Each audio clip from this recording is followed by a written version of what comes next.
Good evening friends, कैसे आप लोग।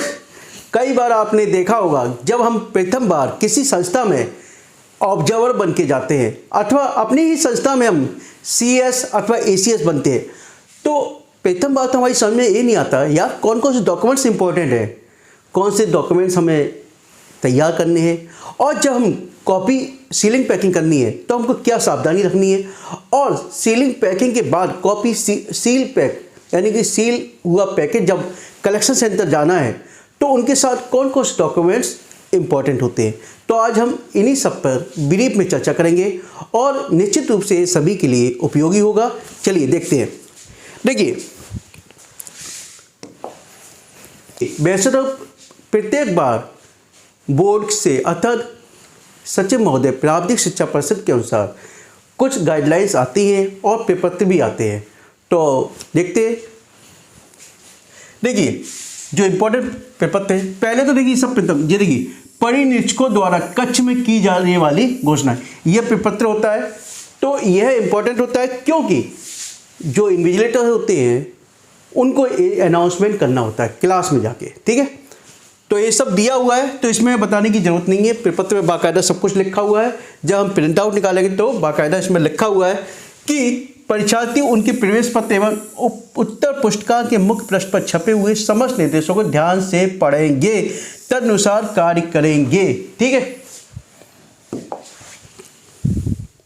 तो ये बाकायदा लिखा हुआ, तो इसी को आपको पढ़ के सुनाना है, ठीक है। इसमें आपको कुछ चेंजिंग नहीं करनी है।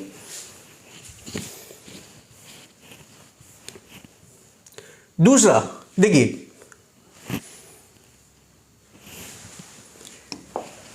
विषयवार उपस्थिति तालिका सब्जेक्ट के अनुसार, ठीक है। उपस्थिति यानी प्रेजेंटी, सब्जेक्ट के अनुसार प्रेजेंटी, ठीक है। अब देखिए, ये तो आपका क्रमांक है ही, यानी कि 1 2 3 इस तरीके से 1 2 3 4 इस तरीके परीक्षार्थी का अनुक्रमांक, ठीक है, यानी परीक्षार्थी का अनुक्रमांक। उत्तर पुस्तिका यानी आंसर बुकलेट का क्रमांक, यानी आंसर बुकलेट का क्या क्रमांक है, ठीक है। अब यहाँ पर कक्ष संख्या यानी रूम संख्या, रूम नंबर क्या है, ठीक है।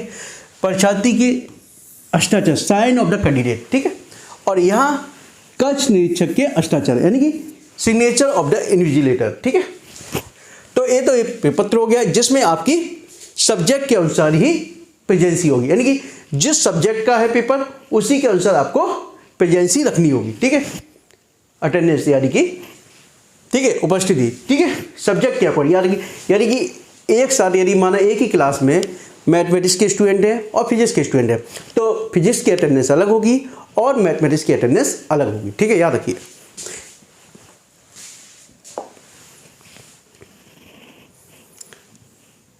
ए दिया हुआ आपका, इसी में नीचे कुल उपस्थित परीक्षार्थियों की संख्या, यानी कुल कितने प्रेजेंट हैं, कक्ष में कुल अनुपस्थित परीक्षार्थियों की संख्या यानी एब्सेंट कितने एब्सेंट है, ठीक है। और प्रत्येक दिन प्रति पाली में परीक्षा समाप्ति के पश्चात छात्र छात्राओं की विषयवार उपस्थिति PDF फॉर्मेट में स्कैन करके सेंटर लॉगिन पर अपलोड करनी होगी, यानी कि इसकी बाकायदा स्कैन होगी, उसके बाद सेंटर लॉगिन पर अपलोड करनी होगी। मैं बताऊंगा कौन कौन से डॉक्यूमेंट्स इंपॉर्टेंट है जब आप स्कैन करोगे और वो सेंटर लॉगिन पर आपको अपलोड करनी है, ठीक है।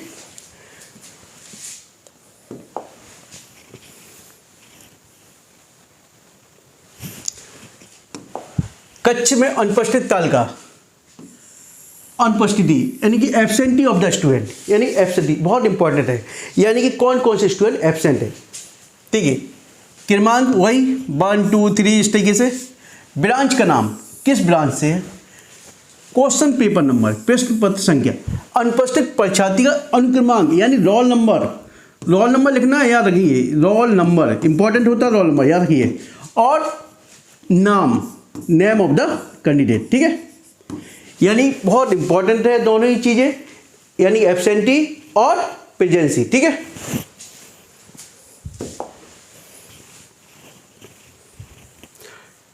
अब ये दिया नीचे कक्ष में कुल अनुपस्थित परीक्षार्थियों की संख्या, यानी कुल कितने अनुपस्थित हैं, वापस किए जा रहे अप्रयुक्त प्रश्न पत्रों की संख्या, यानी कि कितने क्वेश्चन पेपर वापस किए जा रहे हैं। माना आपकी क्लास में 35 क्वेश्चन पेपर दिए गए और 8 स्टूडेंट एब्सेंट है, तो 8 क्वेश्चन पेपर आपको वापस होंगे। कितने होंगे? 8 आपके क्वेश्चन पेपर वापस होंगे। ठीक है, वापस की जा रही अप्रयुक्त उत्तर पुस्तिकाओं की संख्या, यानी उत्तर पुस्तिकाएं भी उतनी ही वापस होंगी। याद रखिए, यहां तो साइन है, कच्छ परिनिरीक्षकों के नाम एवं दिनांक सहित हस्ताक्षर। ठीक है, नेक्स्ट।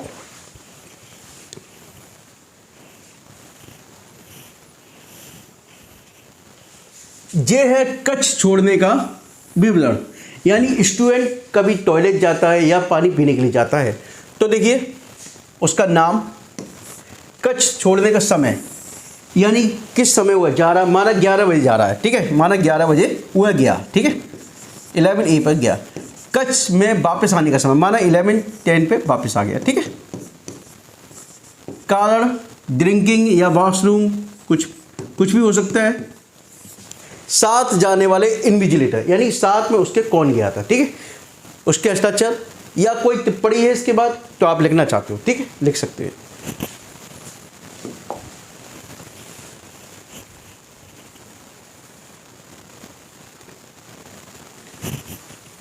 अब ये देखिए, कच्छ की उत्तर पुस्तिका के वितरण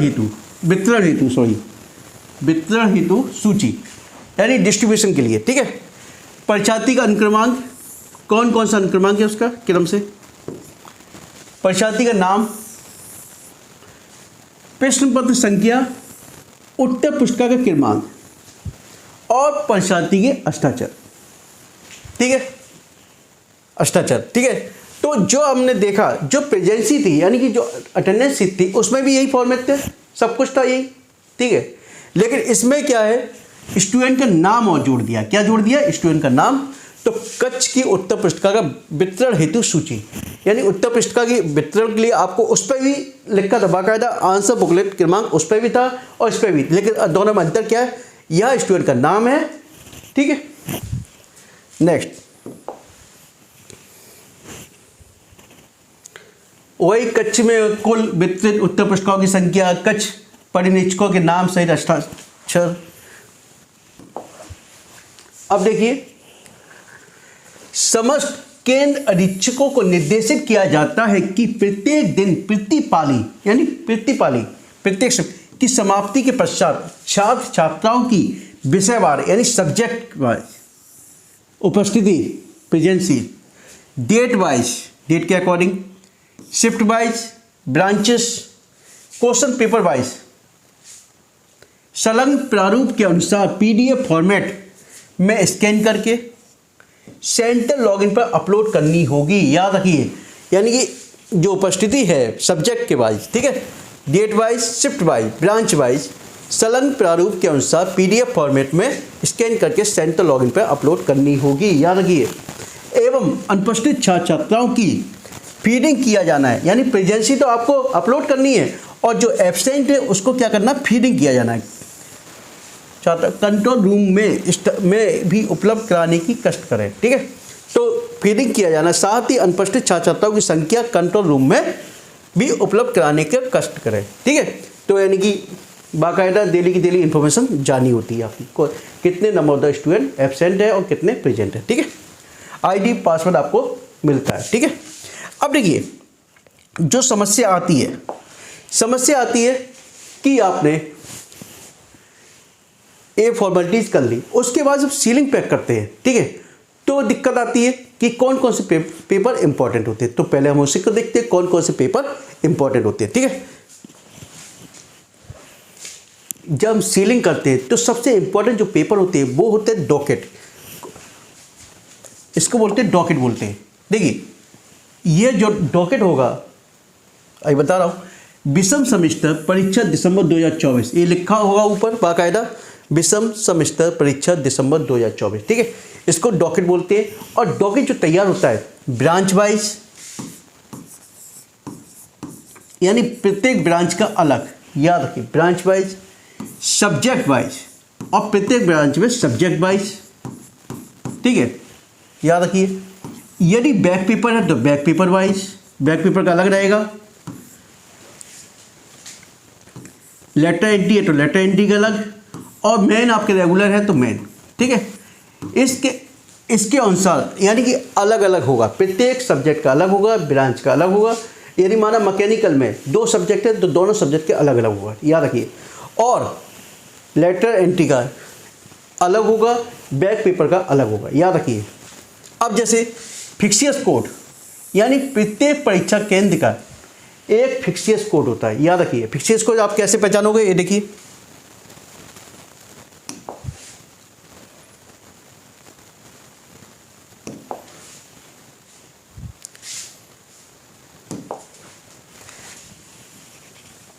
माना ये रोल नंबर 1, माना ये रोल नंबर लिखा हुआ है, ठीक है। क्या लिखा है, रोल नंबर लिखा हुआ है। इसकी प्रथम 2 डिजिट जो होंगी, प्रथम 2 डिजिट एक तो आपको यह दिखा देती है 2024, जबकि इसके बाद की 4 डिजिट ये आपका फिक्सियस कोड दिखाता है। क्या दिखाता है, फिक्सियस कोड FC, ठीक है। इसके बाद 3 डिजिट आपके दिखा देता है आपके किस ब्रांच का स्टूडेंट है, ब्रांच कोड होता है ये। इसके बाद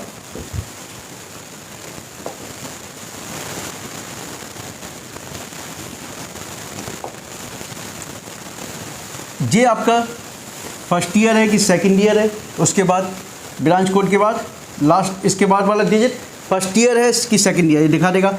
उसके बाद लास्ट के डिजिट आपके दिखाते हैं, लास्ट के 2 डिजिट आपका दिखाएगा रोल नंबर। क्या दिखाएगा, रोल नंबर, ठीक है। तो फिक्सियस कोड आपने देख लिया, किस तरीके से आप पता करोगे।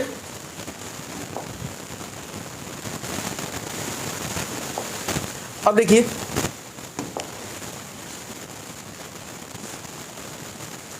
फिक्सियस कोड लिखोगे आप, कौन सा फिक्सियस कोड है, ठीक है। परीक्षा की दिनांक, किस डेट पे पेपर हो रहा है, विषय का नाम, सब्जेक्ट का नाम, प्रश्न पत्र संख्या यानी क्वेश्चन पेपर लिखना होगा, या पाली और समय, यानी मॉर्निंग शिफ्ट है तो मॉर्निंग, इवनिंग है तो इवनिंग। याद रखिए शिफ्ट वाइज बनेगा, कैसे, शिफ्ट वाइज। केंद्र पर विषय में पंजीकृत परीक्षार्थियों की संख्या, यानी कुल कितने पंजीकृत हैं, ठीक है। केंद्र पर विषय में अनुपस्थित यानी सब्जेक्ट, यानी उस सब्जेक्ट में कितने एब्सेंट है, एब्सेंट कितने हैं। केंद्र पर विषय में उपस्थित यानी कितने उपस्थित हैं, यानी एक तो पंजीकृत हो गया, कितने रजिस्टर्ड टोटल, एक हो गया कितने एब्सेंट है, और एक हो गया कितने प्रेजेंट है, और ये दोनों सम किसके बराबर होगा, इसके बराबर, ठीक है, रजिस्टर्ड के बराबर।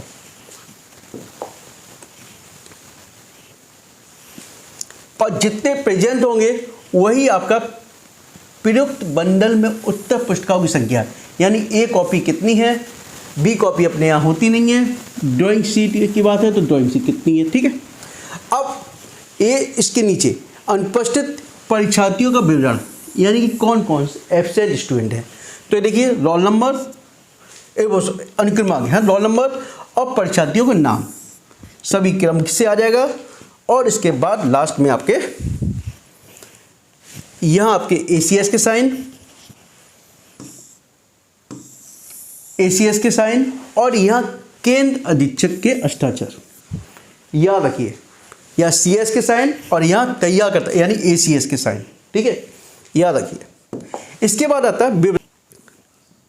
देखिए विवरणी में क्या होगा, बाकायदा विवरणी में यानी कि जहां आपकी कॉपी जमा होने के लिए जा रही है तो उनको पूरी डिटेल देनी होगी आपको, ठीक है। यानी कलेक्शन सेंटर में आप कॉपी जमा करने के लिए भेज रहे हो तो पूरा डिटेल आपके पास होनी चाहिए। देखिए आप बाकायदा लेटर लिखोगे, प्रेषक और सेवा में तो आप जानते हो, जहाँ कलेक्शन सेंटर में आपको जमा करनी हो सेवा में, और जो आप भेज रहे हो प्रेषक, ठीक है। अब देखिए इस संस्था में संचालित विषय सेमेस्टर परीक्षा दिसंबर 2024 में संबंधित परीक्षा दिनांक दिस की उत्तर पुस्तिका के एक बंडल, यानी कितने बंडल, एक बंडल समय संलग्न सहित आपके संकलन केंद्र पर जमा किए जाने हेतु प्रस्तुत, कृपया बंडल जमा करने का कष्ट करें, ठीक है। अब देखिए बंडल जो बनेंगे वो कैसे बनेंगे, देखिए इसको बोलते हैं विवरणी, यानी कि जो कि कलेक्शन सेंटर में जमा करनी होती है। देखिए इसमें क्या होता है आपको, यानी मॉर्निंग शिफ्ट और इवनिंग शिफ्ट दोनों के अलग अलग थैले बने होते हैं, और लेकिन बाद में एक थैला बनता है। क्या बनता है? मॉर्निंग शिफ्ट का अलग, इवनिंग शिफ्ट का अलग, और दोनों को मिलाकर फिर एक थैला बना देते हैं और वही डिटेल आपको यहाँ फिलअप करनी होती है। देखिए बंडलों की संख्या, यानी बंडल कितने हैं कुल मिला के। अब मॉर्निंग शिफ्ट में माना आपके 2 सब्जेक्ट है, कितने? 2 सब्जेक्ट है, ठीक है। तो विषय का नाम तो रहेगा ही आपका, माना यहाँ आपका प्रश्न पत्र संख्या, ठीक है। यहाँ लिख दिया आपने प्रातः, प्रातः में 2 सब्जेक्ट है, दोनों के आपने कोड लिख दिए और विषय का नाम लिख दिया, ठीक है। कोड और विषय का नाम।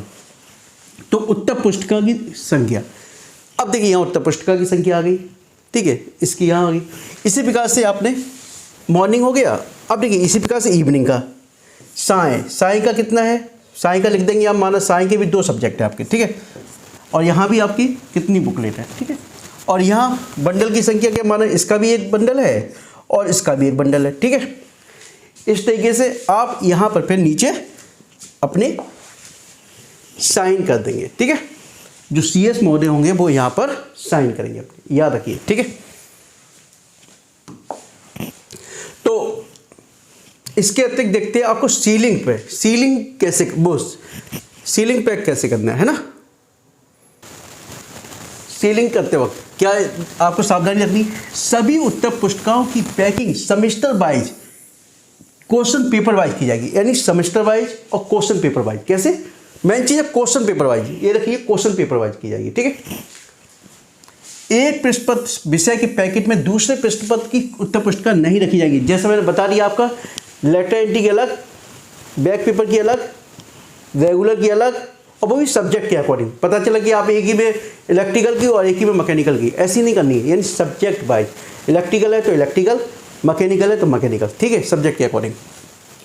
यदि एक परीक्षा केंद्र पर एक से अधिक संस्था के छात्र परीक्षा में सम्मिलित हो रहे तो ऐसी स्थिति सभी संस्थाओं की उत्तर पुस्तिका को संस्थावार, यानी कि हाँ संस्थावार, यानी कि यदि माना आपके यहाँ 2 आपके कॉलेज का सेंटर है, दूसरे कॉलेज का सेंटर है, तो दोनों के लिए अलग अलग बनेंगी। याद रखिए एक ही नहीं बनेंगी, सब्जेक्ट वाइज है, लेकिन दोनों कॉलेजों का कोड तो अलग है ना।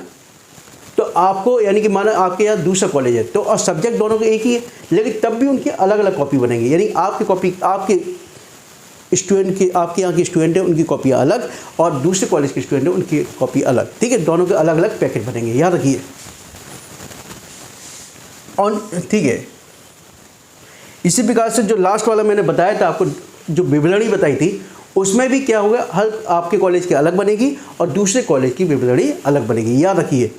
ऐसा ना करो कि आप एक ही साथ कर दीजिए दोनों, लेकिन ऐसा नहीं करना आपको, ठीक है। दोनों कॉलेजों की अलग अलग विवरणी बनेगी, याद रखिए। और देखिए अनुचित साधन में पकड़े गए छात्रों की उत्तर पुस्तिकाओं को संस्थावार तथा विषयवार अलग पैकेट में सील किया जाएगा और किसी भी दशा में समस्त छात्रों की उत्तर पुस्तिका के साथ नहीं रखी जाएगी। यानी कि जो अनफेयर मीन्स, यानी कि अनुचित साधन करते हुए जो स्टूडेंट पकड़े जाएंगे उनकी कॉपी आपको अलग से रखी जा रही है, ठीक है। और उनको अलग से रखते हुए आपको उन्हीं के साथ पैक कीजिए, या आप इंडिविजुअल भी भेज सकते हैं, ठीक है। चलिए, बस आपको मेन क्या याद रखना है कि कॉपी जो होगी सब्जेक्ट वाइज होगी और कॉलेज वाइज, यानी सब्जेक्ट वाइज कॉलेज वाइज। यानी कि ऐसा ना हो कि आप एक ही अलग अलग कॉलेज की कॉपी एक साथ मिक्स कर दें, ऐसा बिल्कुल नहीं करिए, ठीक है। और लास्ट में जो विवरणी होगी, डॉकेट होंगे, वो भी आपके हर कॉलेज के अपने अलग अलग बनेंगे। याद रखिए, एक पता चले सब्जेक्ट वाइज ब्रांच वाइज तो बना रहे हो आप, लेकिन एक ही कॉलेज में मिक्स कर दे रहे हो, ऐसा नहीं करना, हर कॉलेज के अलग अलग बनेंगे, याद रखिए, ठीक है। और यदि कोई डाउट्स है तो कृपया कमेंट बॉक्स में लिखकर मुझसे पूछ सकते हैं। और आप में से जो पहली बार मेरे चैनल को देख रहे हैं, कृपया चैनल को सब्सक्राइब कीजिए और अधिक से अधिक शेयर कीजिए। Okay, thank you, good night.